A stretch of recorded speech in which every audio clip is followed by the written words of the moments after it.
Search and destroy. Let's do this. You're the last one. Complete the mission. Good job, team. Get ready for the next round. I need an FRE AK-47. Follow the queen. Brrr.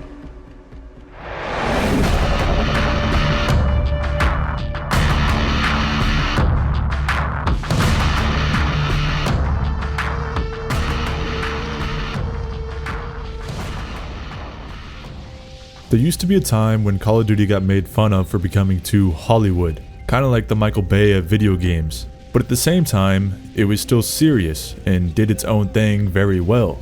The story and theme it was trying to convey felt more grounded, or at least it felt more impactful. And then when you went into multiplayer, it felt connected. You weren't worried about seeing a few Nicki Minaj's running around, and instead, it was just two armies fighting each other in a location that made sense for the most part.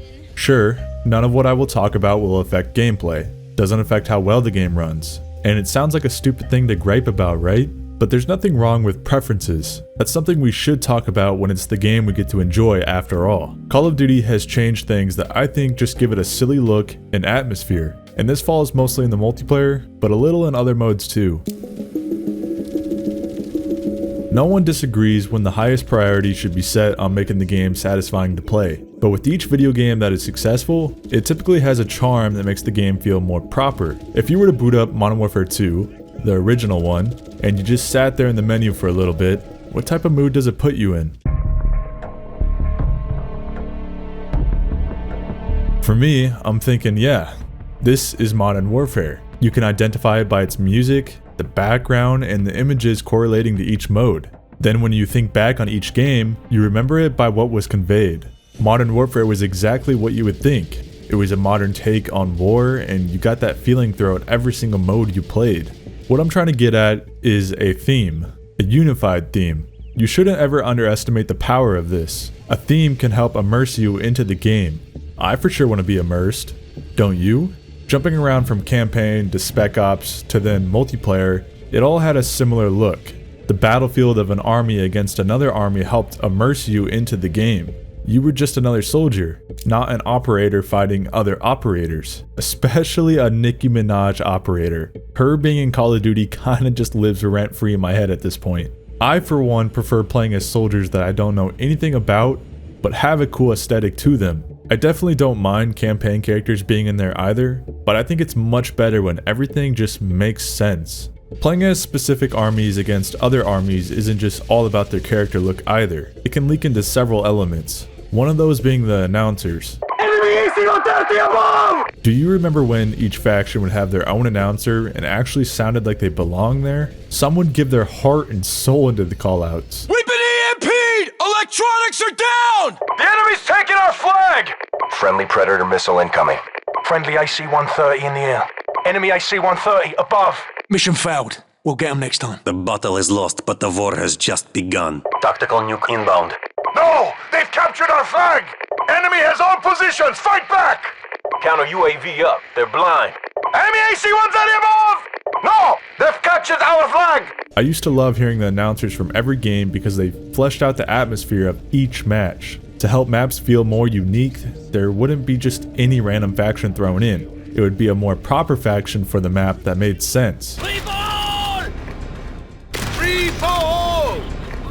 Free for all! Free for all!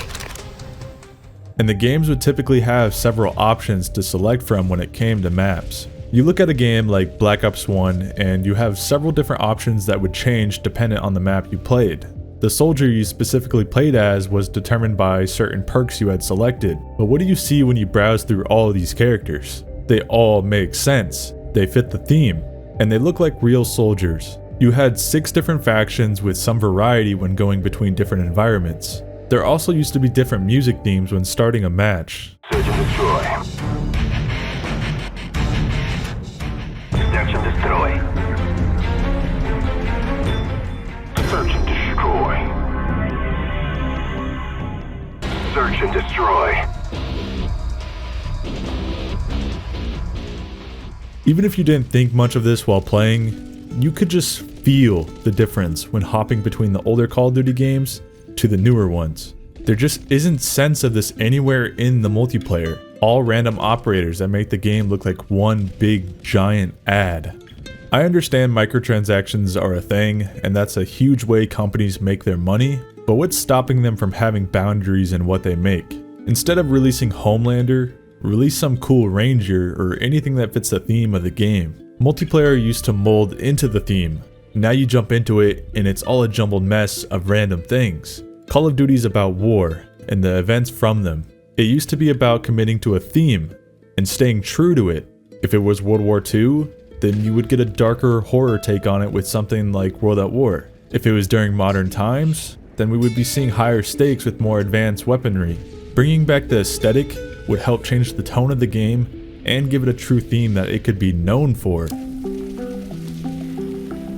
For a mode like Zombies, you could easily think that would be crazy to throw into a Call of Duty game displaying the brutality of World War II.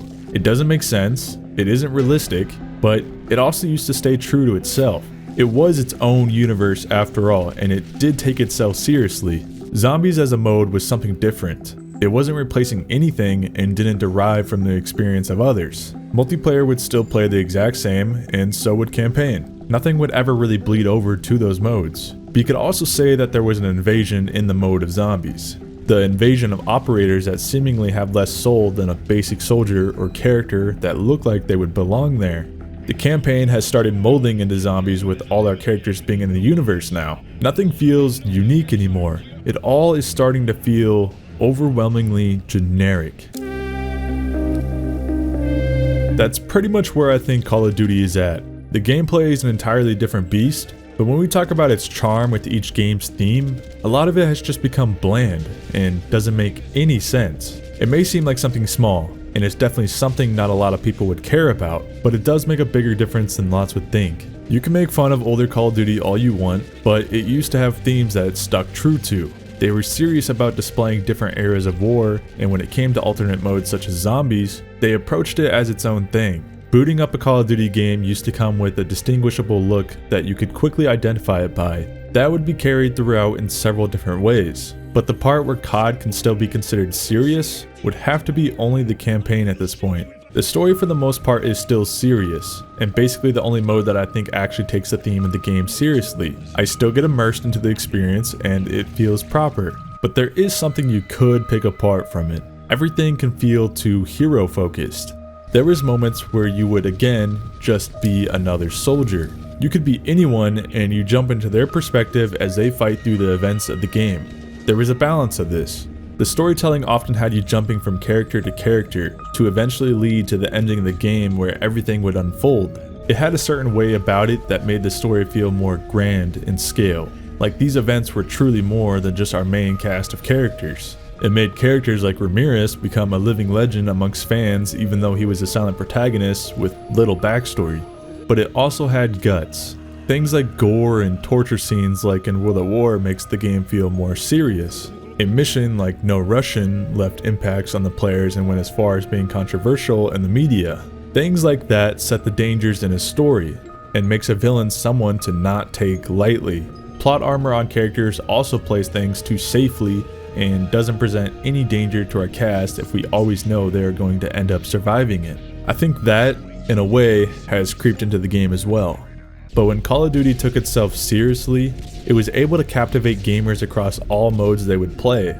It stuck to its guns and made games that were fondly remembered by the charm it provided in each of its modes. Although this may not be a big concern, it's not something to forget, and I think it's fair to be vocal about. If it wasn't for an overlapping theme, I think older Call of Duty games would have had a hard time going down as being iconic.